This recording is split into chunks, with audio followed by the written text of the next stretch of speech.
saat ini ya, menurut penuturan warga di sebuah villa-villa yang ada di lereng Gunung Welirang, antara lereng Gunung Penanggungan dan Welirang. Jadi di sini semacam ada semacam cekungan ya, yang diapit dua gunung Merapi Purba, Gunung Penanggungan di sisi kanan dan Gunung Welirang Arjuna di sisi kiri. Tentunya area ini dahulunya pada masa purba, pada masa kuno, tentunya menjadi area terbaik dan terindah di dunia. Tentunya pada masa kuno ada semacam seorang pertapa atau pendeta utama telah membangun candi di area ini. Namun sampai saat ini keberadaan candi itu masih sangat misterius. Namun secara artefaktual menurut penuturan warga masih ada beberapa fragmen-fragmen atau kemudian balok-balok batu candi, makarah-makarah yang tersisa gitu ya. Itu menandakan sebuah candi besar pada masanya. Coba kita telusuri bersama-sama. Yang saat ini tentunya area yang sangat indah ini dikepung oleh pembangunan villa-villa yang sangat banyak dan sangat luas ya. Meskipun beberapa area pertanian masih kita dapati hingga saat ini.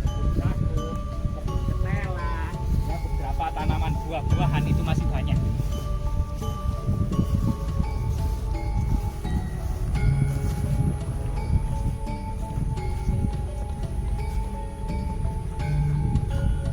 Jika kita melihat kondisi teknis dan strategis ya, tentunya area villa mendominasi selain perkampungan gitu ya yang keliling ini, tentunya kita seakan-akan nihil untuk mendapati sebuah candi dengan area yang sangat padat seperti ini. Namun siapa sangka di dalam area yang padat, di dalam kemudian kepungan villa ini masih tersisa jejak-jejak peradaban kuno, jejak-jejak candi yang sangat megah pada masanya.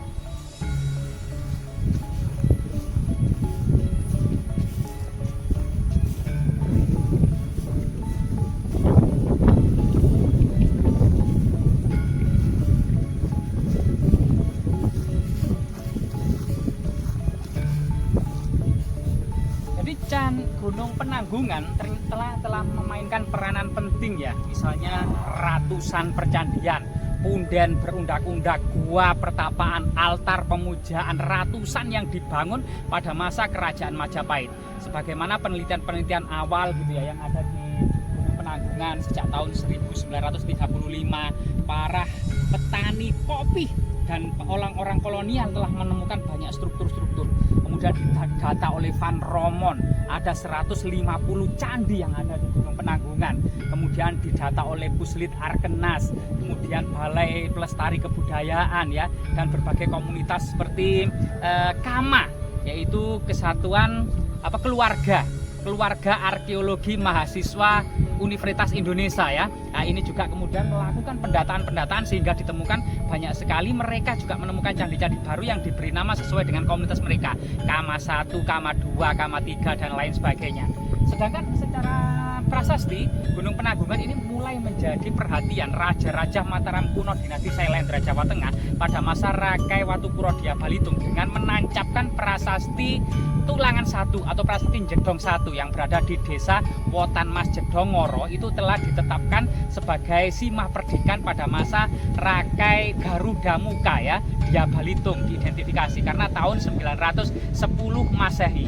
Kemudian Raja-Raja Medang menancapkan prasasti Cunggrang pada lereng timur Gunung Penanggungan ya, yang berkisah tentang masyarakat harus bergotong royong merawat bangunan suci, yaitu Sang Hyang Prasada Isi Lunglung, Sang Hyang Pancuran Ipawitra, dan Sang Hyang Pertapaan Ipawitra. Jadi ada tiga semacam bangunan suci yang ada di Gunung Penanggungan sisih timur.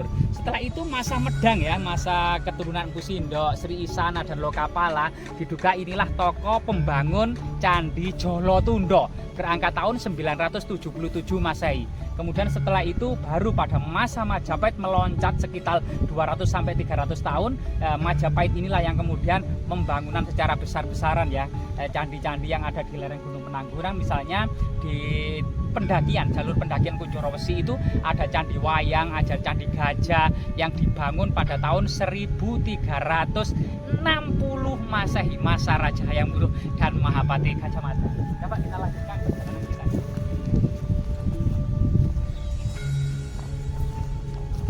Siapa sangka di lereng Gunung Penanggungan ini dan bukti-bukti arkeologi pernah ditemukan prasasti Katapan atau prasasti Ketapan Rame. tepatnya kita berada di Desa Ketapan Rame. Ada prasasti Ketapan Rame yang saat ini tersimpan di Museum Pim Trowulan, ternyata pada masa kerajaan Kadiri.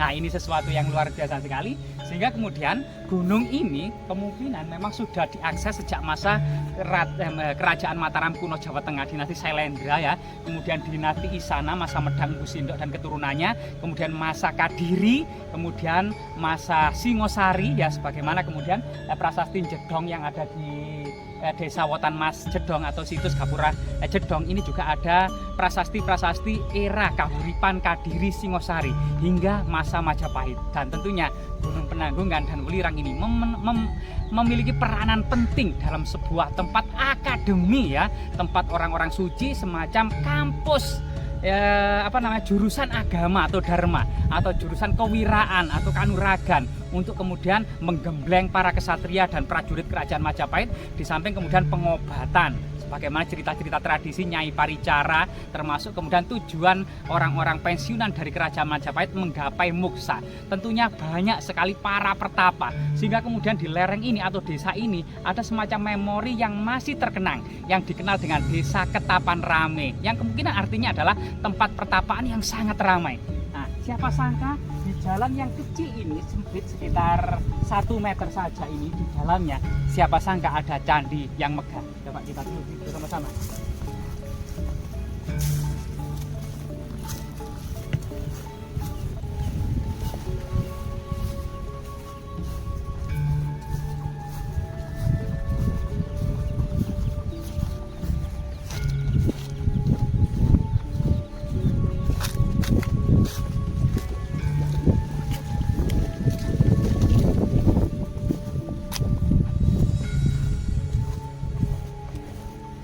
Bagaimana kemungkinan tanah-tanah ini pada masa lalu ya, pada masa kerajaan, ternyata masyarakat tidak hanya kemudian menanam padi, umbi-umbian, ketela, kemudian buah-buahan saja seperti ini ya, jeruk berbuah ranum, alpukat juga gondal gandul, kemudian pisang-pisang juga surga pisang. Ternyata juga dahulu dalam literatur kuno, bunga-bunga juga ditanam, sehingga kemudian ada paraga sekar, sehingga sekar-sekar ya itu merupakan nama-nama yang berhubungan dengan pertanian bunga-bunga. Nah ini siapa sangka ya, di semacam pintu besi ini ada semacam candi yang dikepung oleh tembok-tembok villa. Nah ini coba, rahayu, rahayu, rahayu, rahayu. Nah ini ada semacam lorong ya, ada semacam lorong yang ternyata itu agak mirip seperti lorong yang angker. Nah, coba kita pelan-pelan, rahayu, rahayu, rahayu, rahayu, rahayu, rahayu. Nah, ini jadi seakan-akan situs ini terkepung oleh tembok villa ya. Kiri kanan ini adalah kepemilikan pribadi tanah, dan di sini ada semacam jalan yang untungnya memang terawat hingga saat ini gitu ya, dan masih dilestarikan. Rahayu, rahayu, rahayu, rahayu, rahayu. Nah, di sini ada beberapa batu alam yang dahulunya kemungkinan sangat berhubungan dengan situs kuno. Nah, namun di dalamnya ada situs kuno ya. Kalau ini tanaman apa ya ini? Biasanya kalau matang ini bisa dimakan tanaman ini ya. Nah, ini dia matang masih hijau-hijau. Dan di sini ada bunga-bunga ya, bunga-bunga kemuning, ini bunga kemuning. Senarnya ya, rahayu mbak, permisi mbak, rahayu mbak, permisi mbak. Ternyata memang kondisinya bisa dikatakan terbengkalai. Jadi, nah, di sini ada semacam balok batu candi raksasa yang sangat besar gitu ya. Ini balok batu candi. Nah, ini samping kiri ini di bawah pohon gading ya, ada semacam tempat untuk menjaga ya. Dan di sini rahayu, rahayu. Nah, ini kayaknya itu miring gitu ya, mau roboh gitu ya. Apalagi angin-angin besar seperti ini ya. Nah, ini cuma di sini ada bunga-bunga ini ya. Apa ini? Ini wangi ternyata.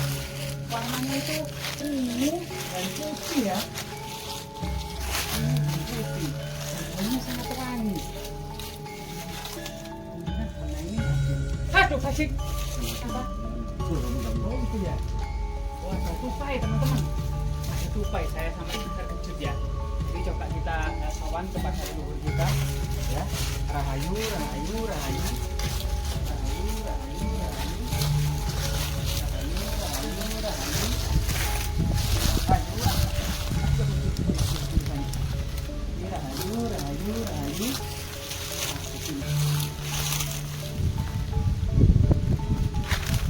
Rahayu, rahayu, rahayu. Ong wilahing sekaring jagat bawala langking sekaring kajang sekaring mayang.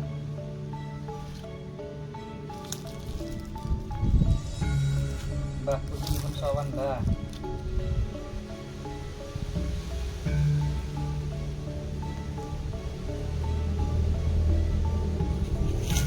Ya teman-teman, menurut cerita tutur yang berkembang di masyarakat ya, batu ini memiliki nilai magis sakral serta sangat winyit, diyakini memang ini sangat-sangat angker gitu ya.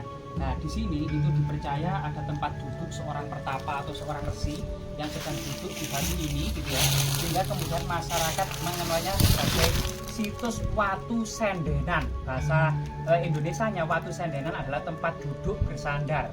Jadi ini tempat apa seperti kursi gitu ya, seperti kursi yang menghadap ke arah utara, dan diduga di sini ada seorang petapa tua yang terus menjaga ini karena memang leluhur dari desa Ketapan Rame itu berasal dari pertapaan yang ramai. Diduga di sini masih ada pertapa tersebut, entah itu teleportasi gitu ya, dimana kemudian pertapa Majapahit yang sakti ini bisa menembus ruang dan waktu hingga bertapa di sini, atau memiliki ilmu rawa rontek sehingga tidak bisa mati terus bertapa di sini yang pada masa lalu gitu ya, atau mungkin semacam cerminan ya, clairvoyant.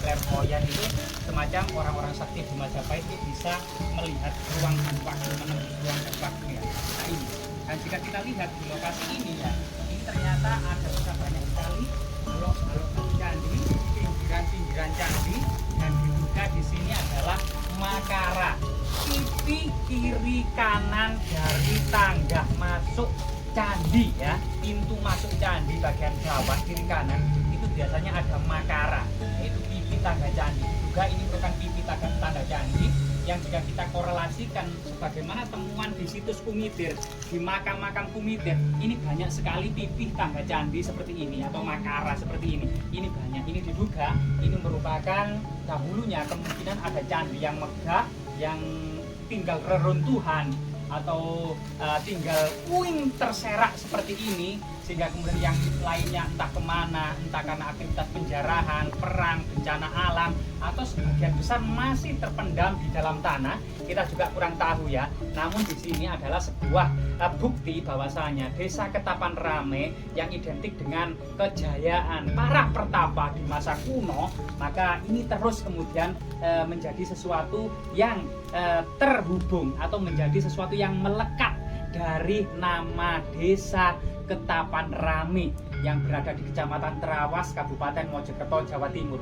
Keindahan alamnya tiada duanya, kemajuan irigasinya tiada duanya, sumber mata airnya begitu melimpah, sehingga kemudian pada puncak-puncak musim kemarau saat ini itu petani masih bisa menanam padi, ketela dengan subur, sehingga kemudian potensi yang besar di sini pada masa kuno tentu kemudian mendapatkan perhatian dari para penguasa yang jauh di sana. Baik itu kemudian ditemukan prasasti era Kerajaan Kadiri, kemudian Singosari, Kerajaan Majapahit, termasuk kemudian semacam di Punden Juwo sekitar 1 kilometer dari lokasi ini itu ada fragmen Arca Ganesha, Parwati, kemudian Maharesi Agastya yang menandakan jejak bangunan suci Prah Majapahit atau jauh sebelum ke Majapahit. Desa yang terpencil ini sudah memiliki pengaruh integral dari kerajaan, yaitu agama Siwa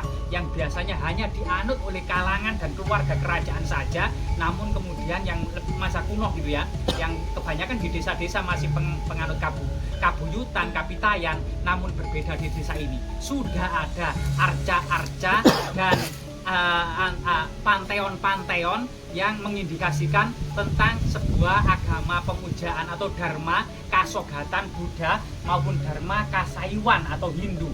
Bahkan di lereng-lereng gunung sekitar 2 km di atas desa ini ada kebon reco atau bon reco, yang di situ banyak sekali arca-arca dan balok-balok Patu Candi, termasuk relief-relief. Termasuk di sebelahnya ada Bon Tugu, yang artinya ada tugu-tugu batu yang ada di sana. Jadi kemungkinan banyak, bahkan ada batu semar di sana ya gitu ya. Dan berbagai macam, kemudian yang di dekatnya itu ada Reco Lanang, Reco Wedok, Watu Poco, Watu Dandang, fragmen Arca Ganesha, termasuk kemudian Arca Gayatri atau yang dikenal dengan Arca Ken Geces. Artinya lereng Gunung Welirang dan Anjasmara ini bak sebuah akademi yang kemudian para pertapa, penganut Buddha maupun penganut Hindu ini bersatu dalam sebuah lingkungan yang integral. Semoga bermanfaat.